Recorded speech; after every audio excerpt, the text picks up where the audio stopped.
मध्य प्रदेश में विधानसभा चुनाव परिणाम आने के पहले पूर्व मुख्यमंत्री उमा भारती ने पत्रकारों से चर्चा करते हुए कई मुद्दों पर बयान देकर सनसनी फैला दी।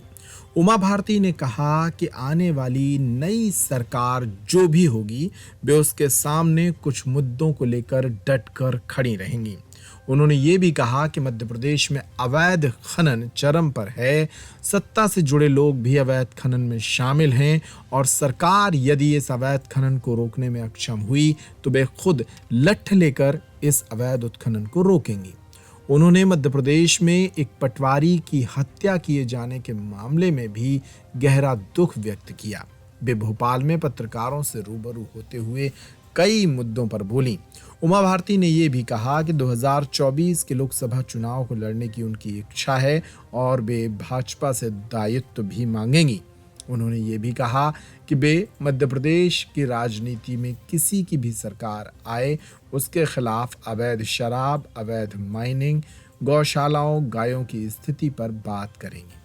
सुनिए उमा भारती की इस प्रेस कॉन्फ्रेंस के दौरान उन्होंने किन बातों की ओर इशारा किया। मैं शिवराज जी को जानती हूँ। शिवराज जी बहुत ही सतोगुणी, संजीदा प्रकृति के व्यक्ति हैं। इसको रोकने के लिए जितने लोगों को आपको अपने साथ लेके चलना पड़ता है, उसमें जो अड़चने आती हैं, उसमें योगी ने बहुत तरीके से उसका मुकाबला किया। इससे उनके प्रति बहुत नाराजगी हुई बीजेपी के ही लोगों को। बीजेपी के विधायक और सांसद उनसे बहुत नाराज हुए, लेकिन वो अडिग रहे इस पर, क्योंकि सत्ता पक्ष के लोग का ही इन्वॉल्वमेंट सबसे ज्यादा होता है। तो मैं अकेले मध्य प्रदेश को दोषी नहीं ठहराऊंगी। खनन, शराब और पावर माफिया में शब्द इसलिए बोलती हूँ कि वो पर्यावरण की क्लीयरेंस अगर किसी वजह से प्रोजेक्ट में हो गई तो उस नदी को खा जाती है। जैसे गंगा को लगभग खा गई क्योंकि टेक्निकल क्लीयरेंस हो चुकी थी पर्यावरण की। तो टेक्निकल क्लीयरेंस हो गई तो जिन चीजों की हमने 2014 के इलेक्शन कैंपेनिंग में निंदा की, उन्हीं प्रोजेक्ट को हमने पास कर दिया। और मेरी आंखों के सामने मेरे जिंदा रहते हुए जिस धारी देवी के नाम पे मैंने आंदोलन चलाया, वो धारी देवी डूब में आ गई। And I could not utter a word because I was the minister, I was the cabinet minister. नहीं तो सामने खड़ी हो गई होती तो डूबा के देखो, वो सबको डुबो दूंगी इसी। तो इसलिए ये कुछ बातें होती हैं। मैं एक राज्य को दोषी नहीं ठहराऊंगी। खनन पर कंट्रोल करना, पावर माफिया पर कंट्रोल करना और शराब माफिया पर कंट्रोल करना, इसके लिए अदम्य साहस, अदम्य कार्य रचना, और सबसे बड़ी बात यह है कि पार्टी के खर्चों पर कंट्रोल। क्योंकि मुझे एक बहुत बड़े अधिकारी ने बताया है, मैं उसका नाम नहीं लूंगी, मध्य प्रदेश के, मेरे को ब्रीफिंग उसने की घर आके, तो उसने कहा आपको पता है सब राजनीतिक दल इन्हीं तीन चीजों पर चल रहे हैं,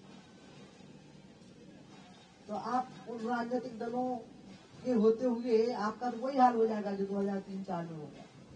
तो इसलिए इसके लिए सबसे पहली चीज चाहिए है साफ सुथरी राजनीति इस देश में। क्योंकि जो बड़े बड़े पंडाल बनते हैं मंत्रियों की सभाओं के लिए, मुख्यमंत्रियों की सभाओं के लिए और केंद्रीय मंत्रियों की सभाओं के लिए और पार्टी के संगठनों के लिए, जो पर प्लेट 1,000 का खाना होता है, ये कौन देता है? इनके घर से आता है क्या? इसी में तो खनन माफिया, शराब माफिया और पावर माफिया घुसा हुआ है। तो पहले उसी पर लौटना पड़ेगा जो जमाना कुशाभाऊ ठाकरे, राजमाता विजयाराजे सिंधिया और अडवाणी जी, अटल जी का था। मोदी जी है वैसे, लेकिन मैंने देखा है कि हम उनके साथ पेश नहीं मिला पाए, उनके साथ हम कदम नहीं हो पाए। मोदी जैसा नेता यूनिक है और इसलिए उनको बहुत लंबे समय तक प्रधानमंत्री रहना चाहिए। वो मानते हैं इन बातों को, कहते हैं, रिपीट करते हैं, हम लोगों को डांटते हैं, मंत्रियों को डांटते हैं, मुख्यमंत्रियों को डांटते हैं। आपको क्या पता, मुख्यमंत्री लोग अपनी घरवालियों को लेकर विदेश नहीं जा पाए, उनके माई परिवारों को लेकर नहीं जा पाए, आपको मालूम ही नहीं। क्योंकि हम सुने ना कैबिनेट पर डांटते मंत्रियों को, तो अपनी फैमिली लेके कैसे गई थी। एक मंत्री को तो सॉरी मतलब में वो क्योंकि कैबिनेट का विषय नहीं था, उनने एक मंत्री को कहा कि तुम अपना पूरा परिवार लेके विदेश घूमने कैसे चले गए, उसका खर्चे का ब्यौरा बताओ। तो घिग्गी बन गई उसकी। उन्हें एक मंत्री को कहा कि तुमने अपनी बहू को बहुत बड़ी कार भेंट की है प्रेजेंट में, तो बोला नहीं मैंने अपने पैसे से की। बोले तो भी ध्यान तो रखो कि सब लोग अपनी बहू को साइकिल भी नहीं भेंट कर पाते कई बार। मतलब मैं ऐसे प्रधानमंत्री जी के लिए चाहूंगी कि 50 साल तक और बने रहें, ताकि देश और उनकी अपनी पार्टी, उनके अपने मंत्री, उनके अपने मुख्यमंत्री, उनके साथ हम कदम हो सके। नहीं नहीं, बिल्कुल नहीं। एक ही फर्क आएगा कि हमारी बनेगी तो मुख्यमंत्री से अकेले में बात करूंगी, नहीं सुनेंगे तो सामने खड़ी हो जाऊंगी, पब्लिक में, मतलब भीड़ में, रोड पर खड़ी हो जाऊंगी। और दूसरी पार्टी की सरकार बनेगी, मैं चाहती नहीं तो उसको कमेंट नहीं करूंगी। आपने कहा दीदी वो योगदान की बात की, तो आप अपने आप को किस योग्य मानती हैं योगदान के लिए?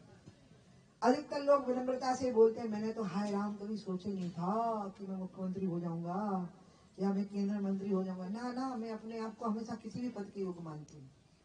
ये मैं आपको बता दूं, मेरी भावुकता ही मेरी कमजोरी है, लेकिन मैं अपने आप को अक्षम और अयोग्य नहीं मानती हूँ, असमर्थ नहीं मानती। हाँ, मैं ये मानती हूँ कि अपन अबोध से व्यक्ति हैं, तो जो काम दे दोगे अपने तरीके से करेंगे। तो इसलिए मैं तो हर पद के योग्य मानती हूँ अपने आप को। मैं अपने आप को अक्षम मानती ही नहीं हूँ। I give 100% to myself. मैं 100% नंबर देती हूँ अपने आप को, अपनी सक्षमता को, अपनी सामर्थ्य को और अपनी योग्यता को। हाँ, जिम्मेवारी तो जनता तय करती है, पार्टी तय करती है। तो कोई भूल आपको लगता है ऐसा जिसकी वजह से ये देना? भूल मेरी जो भूल मुझे याद आती है कि मुझे याद रखना चाहिए था कि जब पार्टी ने मुझे निकाला तो एक्चुअली मुझे बारीकी से इसको समझना चाहिए था कि मुझे निकाले जाने की डिजाइन तो एक्चुअली मेरे मुख्यमंत्री बनने से कुछ दिन पहले ही तय हो गई थी। तो इसलिए मुझे तो बनने दिया गया, क्योंकि मेरे अलावा और कोई सरकार नहीं बना सकता था। और निकालने की डिजाइन थी और उस डिजाइन में ट्रैप हो रही थी। मेरे इमोशंस मुझे ट्रैप कर रहे थे। मैं कानून को मानती थी, तिरंगा को मानती थी। और जब मैं निकाल दी गई तो मुझे अयोध्या तक पैदल जाने के बाद पार्टी नहीं बनानी थी। ये भूल है, क्योंकि पार्टी बनाते समय मुझे ध्यान रखना था कि ये बीजेपी है। आप अलग पार्टी बनाते हो तो इनकी रिजर्व फोर्सेस भी बैरिक से बाहर आती हैं आपको खत्म करने के लिए। फिर अकेले आपका ये सामना नहीं करते, इनके सारे विंग इनका सामना करते हैं। उस व्यक्ति का उसको घेर लेते हैं, अभिमन्यु की तरह मार डालते हैं अपने उसको। मुझे तो ये किया गया, ये घेराबंदी करके वापस ले लिया गया। मेरा राजनीतिक अस्तित्व तो खत्म नहीं किया गया, बल्कि बढ़ा दिया गया, लेकिन घेरे के अंदर वापस लाया गया। क्योंकि बीजेपी अकेली पॉलिटिकल पार्टी नहीं है, इनके बहुत सारे सामाजिक संगठन है, विंग है बहुत बड़े बड़े। अब वो सब इकट्ठी घेराबंदी कर देते हैं, जिनको मैं इनकी रिजर्व फोर्सेस कहती हूँ, बैरक में रहती हैं और उस दिन निकल आती हैं। तो इसलिए मुझे उसका ध्यान नहीं रहा। दो बातों का, पहली चीज, रिजाइन करने में कोई दिक्कत नहीं थी, तिरंगे के लिए रिजाइन किया था। लेकिन उसके बाद मेरी स्थिति ये कर दी जाए, मैं दोबारा मुख्यमंत्री भी ना बनना चाहती थी, लेकिन मैं कहीं और किसी बड़े पद पर ना चली जाऊं देश में, इसके लिए मेरी घेराबंदी हुई थी। मुख्यमंत्री का पद छोड़ने से तो मैं मुख्यमंत्री के पद से बड़ी हो गई थी, तो मुझे घटाया कैसे जाए, इसकी घेराबंदी भी पहले से ही हो गई थी। लेकिन वो लोग अभी है नहीं, वो कोई मध्य प्रदेश में कोई नहीं, उनकी औकात ही नहीं थी उस समय की वो ऐसा कर सके। वो सब मतलब दुनिया में ही नहीं, उनमें से अधिकतर लोग। तो मैं उनके प्रति आदर रखती हूँ, क्योंकि उन्होंने मेरे ऊपर बहुत प्रेम की बरसात की थी।